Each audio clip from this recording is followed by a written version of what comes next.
Ikusasa lakho lisezandleni zakho, kwenzeke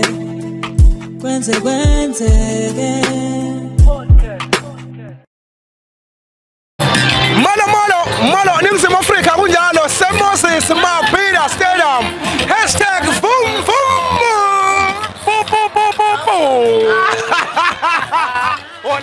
Wala khamba kanjani odebhuti? Ngiyaphila wena. Hayi ngikhona ngane yakwethu. Hey lokhu yagcina neChester Valley. Zaphila sathibana. Sesengqu.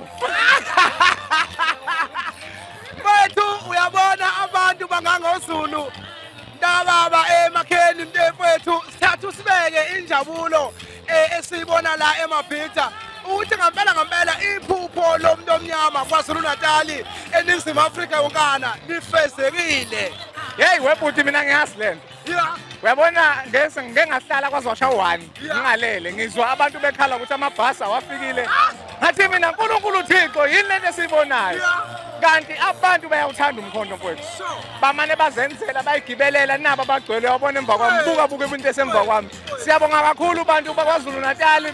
Siyabonga nabanye ama-province abasuke le baze bayifikela la. Siyabonga kushuthi ikhwelo lihlabeke lazwakala.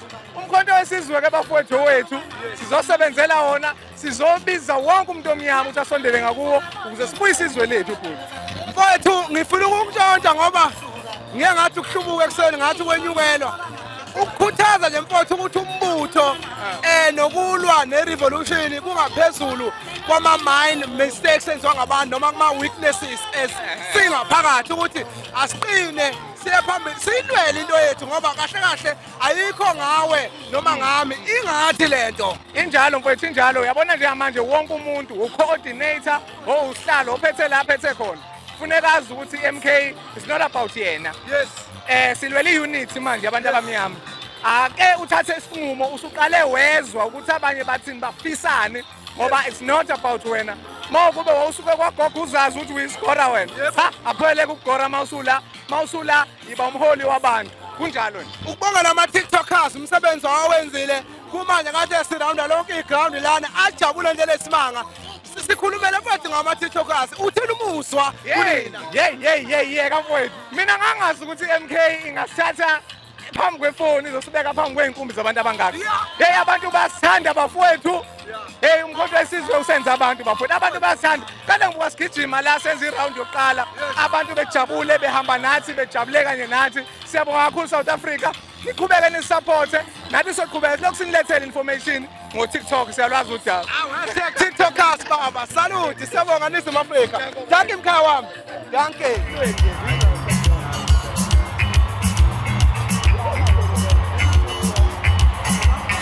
Alikho lingafikile usuku lufikile sithi umhla ka-15 December 2024 #celebrate unyaka oqala komkhonto wesizwe. Khona wethu ukhona nawe inkundla ayibona iyachichima. Baba Nkosi yami sikhona singofakazi siyibonele inkundla egcwele sizo-celebrate unyaka. Ithini lento ngomkhonto wesizwe mntakababa? Ithi lento sizoyikhombisa istrend siwumkhonto wesizwe ukuthi umkhonto wesizwe umbutho omkhulu kangakanani eSouth Africa jikelele. Nanokuthi-ke mase siqhubeka sesisibonile istrend simlalele uNcamalala esinika umhlahlandlela. Ikakhulukazi thina njengabafundi-ke ngoba sikholelwa emfundweni ekhululekile neyamahhala okuyiyona i-free quality and Afrocentric education. Uyena uNcamalala ngo-2017 wamemezela i-free education nengebhadi-ke enga-implementwa-ke ngezathu ey'thile. Okunye kwakhe lokho engikubhalile i-GNU nabacindezeli namadla agusha ngoba awafuni ukubona umuntu omnyama ekhululeka. Uma sithi imfundo ayibe free sisho ngokwemali kodwa futhi nangekwe-context ukuthi ayibe Afrocentric kube imfundo ekhululekile yala eSouth Africa ukuze masiqeda ukufunda sikwazi ukuthi sihambe siyoyi-aplya emakhaya ekuhlaleni singafundi imfundo sila eSouth Africa sifunde imfundo yase-Europe ngoba ikhona lokho kwenza ukuthi singakwazi ukuqasheka sithola amathuba emisebenzi. Mfethu ukubaluleka kohlobo lwemfundo efundwayo kusho ukuthini kuwena yini ongasivezela yona njengoba nguzukhala ngemfundo ngoba kufanele phela nisibeke ephejini elilodwa ukuthi kanti yini eronga le mfundo esiyifundayo. Okokuqala nje okuwrong ukuthi imfundo esifundayo isifundisa ngama-solutions angawona awase-Afrika noma e-South Africa. Siyanesithi phecelezi African solutions to African problems, Oh yes. not European solution to African problems. Yes. Lokho kusho ukuthi sekuphambene already automatically. Kafushane-ke ukuzama ukuphendula umbuzo wakho mfowethu. Ake senze nje isibonelo. Yeah. Lapha ngakithi ngisuka mina King Cetshwayo e-region. Yebo. Kunamafemu inqwaba nezimbiwa phansi okuningi. Kodwa ayikho i-university ekhuluma ngalowo mnotho kuleyo ndawo. Okusho ukuthi fanele usuke uye kwenye indawo uyofunda into ozoyi-applya ngakini. Mhlawumbe senze esinye isibonelo ngoba umkhonto wesizwe Pan-Africanist Organization. Yes. Siyakholelwa kakhulu emakhosini nasey'ntweni nje zendabuko. Yes. Emakhaya sinamahlathi mhlawumbe njengezemvelo, KZN Wildlife.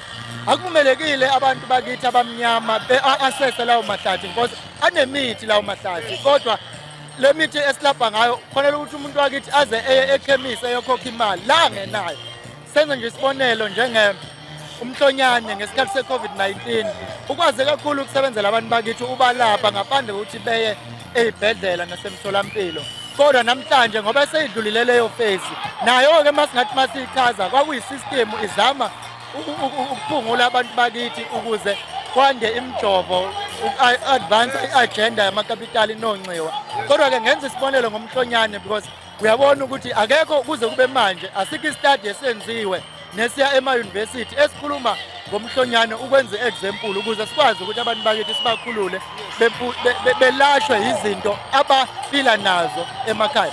Sikhulume mhlawumbe nge-HIV and AIDS, hhayi ukuthi alikho igciwane layo, kodwa uma singaya ey'njuleni zabantu bakithi emakhaya ney'nyanga nabo bonke abelaphi ungathola ukuthi likhona, kodwa ngesizathu sokuthi akufuneki ukuthi umuntu wakithi asebenzise lokhu okuseduze naye. Fanele ngaso sonke isikhathi asebenzise izinto zasentshonalanga. Ingakho-ke sithi imfundo ayikhululeke imfundo, ufunde into nawe okwazi ukuyibona ukuthi hhayi le ngingakwazi ukuyisebenzisa ingiphilise. Mfowethu ngoba ngilapha mina ku-Ward 25 lapha kwi-area ngise-Jado Place ku-Ward 25 lapha ku-Victoria Mxenge izone. Nginama-programs abantu abasha ngizofisa ukuthi silikhulume lolu daba ngoba lubaluleke kakhulu nakukwenza manje nge-podcast. Sofisa futhi ukumema ma impilo iqhubeka uNkulunkulu esigcinile ngoba luningi ulwazi esiludingayo kumkhonto wesizwe. No, singajabula kakhulu mfethu simeme, kodwa-ke kuze kungashayisi ngoba mina ngibuye ngigqoke igqoko embili. Namhlanje ngigqoke isigqoko sabafundi njengoba ngikhuluma njengo-spokesperson kumkhonto wesizwe student movement, kodwa futhi ngibuye ngilide i-region as uconvener we-MK Youth League eKing Cetshwayo. Ukusho ukuthi mangiku-MK Youth League nginobuholi obumphethe provinsini okufanele mhlawumbe iqala idlule khona nobuholi-ke baseThekwini region esisebenzisana kahle nabo. So manje simema ngicabanga ukuthi sidlule kuzo zonke lezo nhlaka kuze singashayisani. Ngane wethu sibonga kakhulu ngethuba lakho ukuqhala kwethu. Siyabonga. Siyabonga kakhulu. Wena Wesilo sikhona la eMabhida akukho kunye #sithi-ke si-celebrate unyaka wokuqala womkhonto wesizwe. Dankie.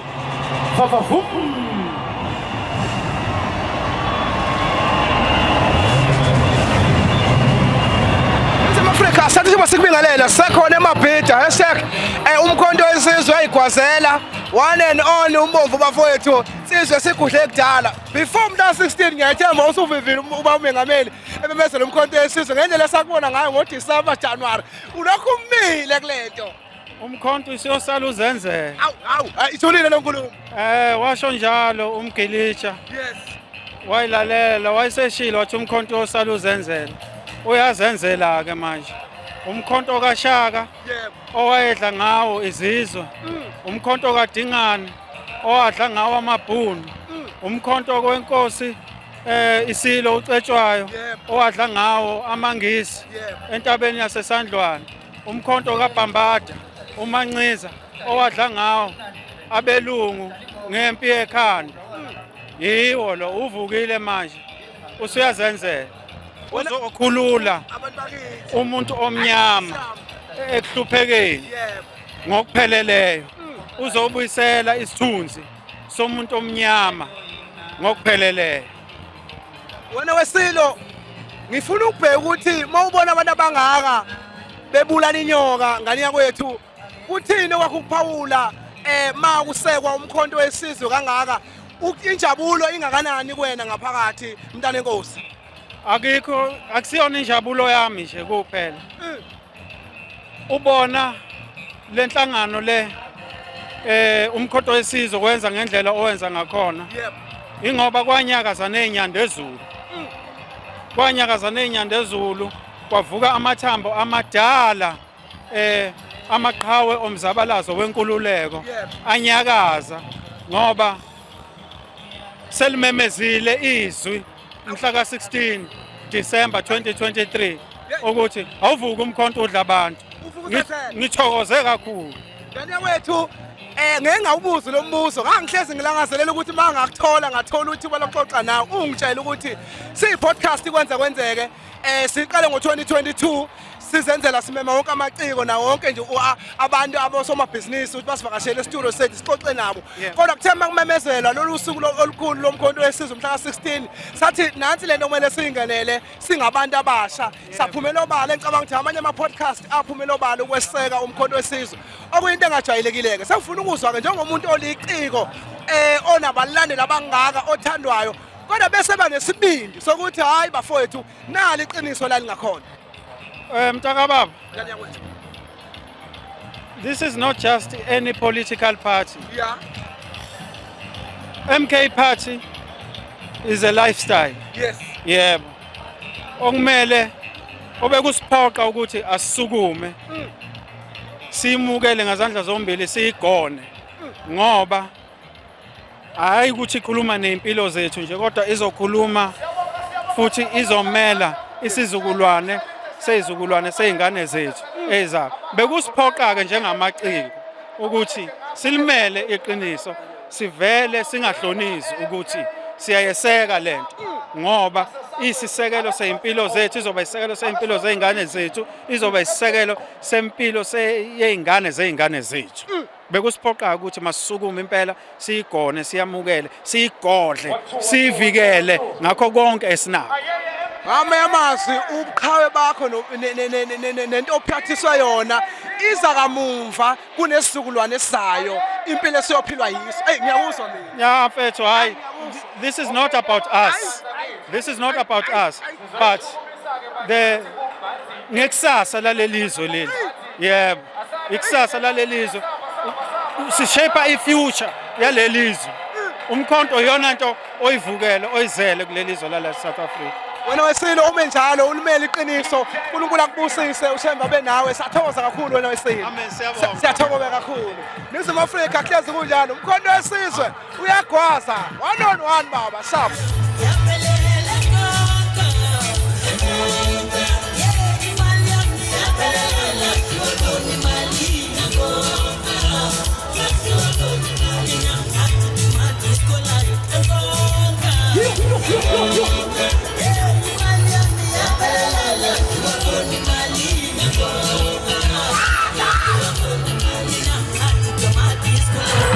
Nizima Afrika sinibingelele hayi sengibingelele kakhulu uyababa Pelepele uyababa Khilisi the one and only TikTokers siyabuya baba futhi sasiphinde sahlangana ayikalungi lento usuku ekade sasulindile selifikile lunamhlanje sizo celebrate siyajabula futhi sikhuluma ngama TikTokers ngakubona inhliziyo igxumagxuma kuthini ukubona umsebenzi wena ongaka istadium imabhidi iqhuma phezulu.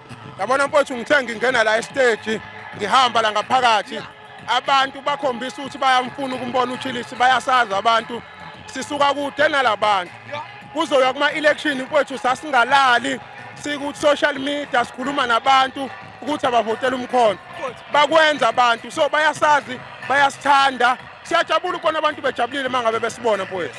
Mfowethu ukuya phambili silindeleni kumkhonto wesizwe njengoba usuku olukhulu kangaka abantu beseka umkhonto wesizwe Ningizimu Afrika yonke yazamazama hlaba wonke uyazamazama ithini lento silindeleni kumkhonto njengoba ukade uququmbela uqeda unyaka uqala.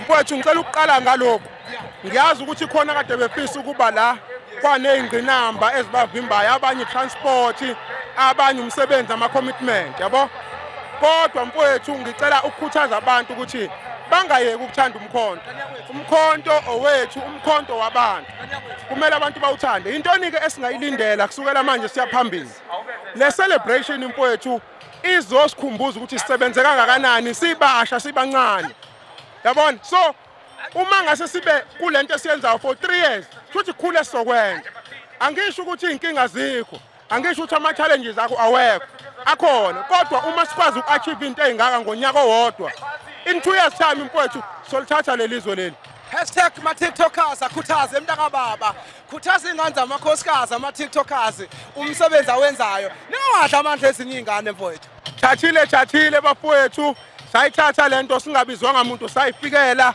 sawuphusha umkhonto ngedatha lethu ngamafoni ethu ngamandla ethu ngicela nikhuthale ama-social media influencers ama-tiktokers ningapheli amandla bafowethu akekho ozoma phambi kwethu ngoba abantu bayasithanda bahamba nathi sithanda umkhonto siphusha umkhonto uyeza u-2026 asisahlehli siqhubekela phambili mfowethu ngiyabonga nawe ungapheli amandla into yenza ayikho lula emzabalazo phela le ngiyakutshela wena sisemzabalazweni ungaphela amandla siqhubeke njalo mfowethu ngane wethu yathokoza kakhulu lesilo ziyakhala kukho kunye ingoma emva kwenye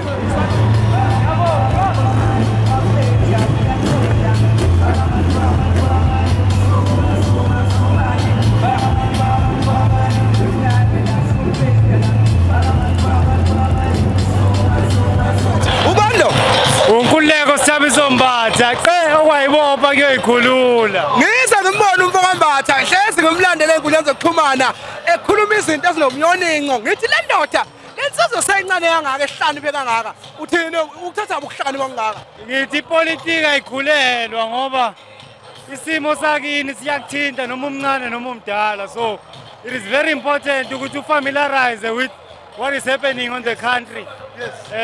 Ungakuthatha kancane ngoba ubona ku-TV, but any contribution as a person you can make ngakubeka usondele nawe ube influential leso space. Kubaluleke ngani mfowethu umsebenzi eniwenzayo ezama-tiktokers ukuguqula umqondo womuntu ngoba umqondo womuntu ujulile kuthini mfowethu ukuthi yini engaka ebalulekile nomthanzo eniwenzayo ubaluleke ngani ngifuna ukwazi ukubaluleke ngani bafowethu ukuguqula imiqondo yabantu lapha ku-social media noma nani nenzela udumo nje Udumo ngeke sisize ngalutho ngoba i-revolution is generational. Ubaba Jacob Zuma is not the first one to be revolutionary. Solomon Mahlangu was revolutionary. Oliver Tambo was revolutionary. So into efana ne-relay lento you pass it on. So lento esiyenzayo it's the beginning of the social media revolution. You understand? So yonke social media platform iba ne-revolution yayo. Facebook had its own revolution. That's why we saw results in Brazil. Twitter had its own revolution. That's why we saw the rise of EFF. TikTok, we are seeing the rise of EMK.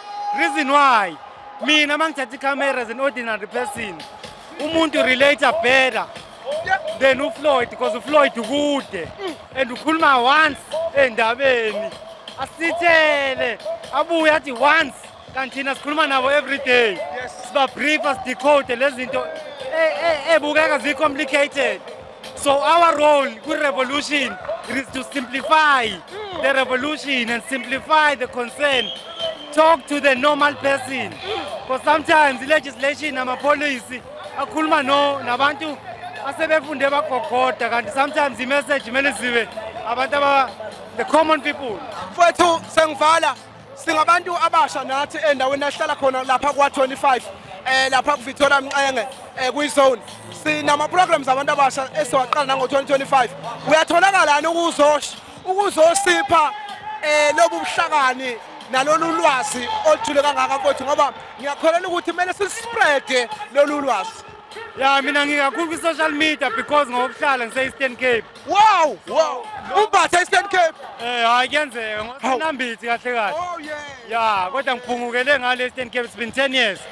But ke kubalekile ukuthi sisebenzise lama tools esinawo.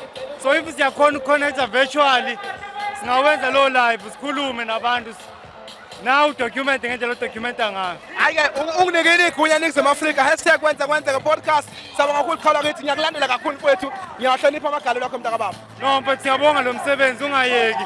white people document the revolutionary of black people better than black people.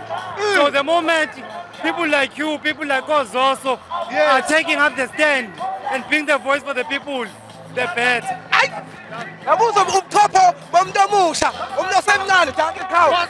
Ngiyakhala baba.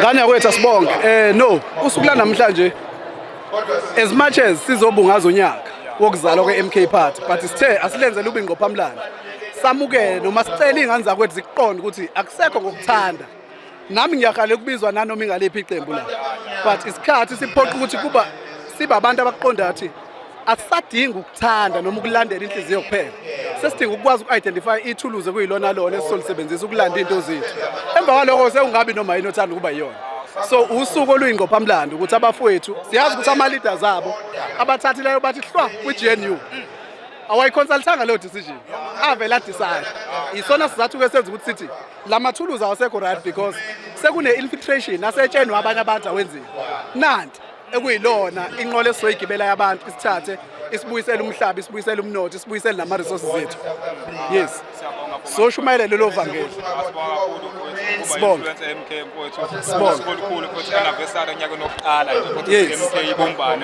ithi gaqa njengani ibisikwazi ukugcwalisa istadium hayi no siyabonga ikwenza kwenzeke-ke lena bafowethu aka-TikTok iyatholakala bafowethu wonke ama-channel bafowethu nakazithola nabo ma-channel bafowethu nakazithola kwi-influencer bafowethu MK iyatholakala kuzo zonke inkundla bafowethu uma abantu babekudinga bangathola kanjani ubonga Nshelembe kwi-TikTok ngiyayithanda i-TikTok because inabantu aba-progressive njengamanje phela siyazi umzabalaza kuwona wonke umuntu but wabantu abakwazi ukucabanga nabantu abangafuni ukunikela ngekusasa lengane zabo so ngithe ngigxile kakhulu ku-TikTok baphinde bayilandele kwenzeke podcast because asijwayelile ukuthi sibe nama-podcast alandela into e-progressive because ayidayisi into e-progressive fanele abe siyadansa la sinquna abanye yabo bayaphuza but uma senza into e-progressive kanje siyabonga ukuba nama-podcast agxilile entweni ezifana nalezo so yeah usuku olukhulu namhlanje kwenzeke sila eMosmapita kuyisonto kumhla 15 sizokwenza i-anniversary lonyaka wokuqala wengane egaqayo ubunganishelembe lo ngihamba naye bafowethu uyatholakala ku-TikTok siyabonga ngani nakwethu siyabonga Nkosi yami kwenza kwenzeke-ke le i-broadcast iyatholakala kuwo wonke ama-channel la ngihamba noNothando wakaba uNothando wakamavundla ku-Ward 26 eGedla ehlekisa zone MK Youth. Siyabonga namhlanje uluzwa lolu suku lunjani nje wena Nothando?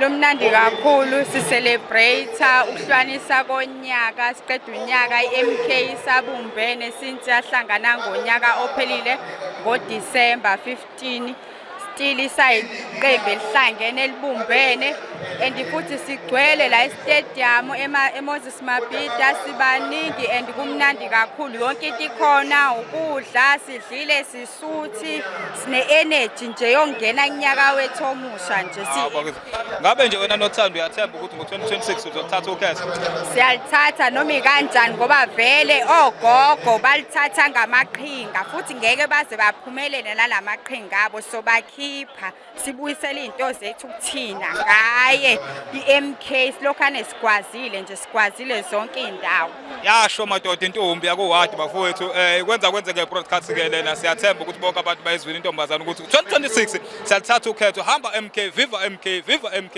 amen sabiva kwenzeke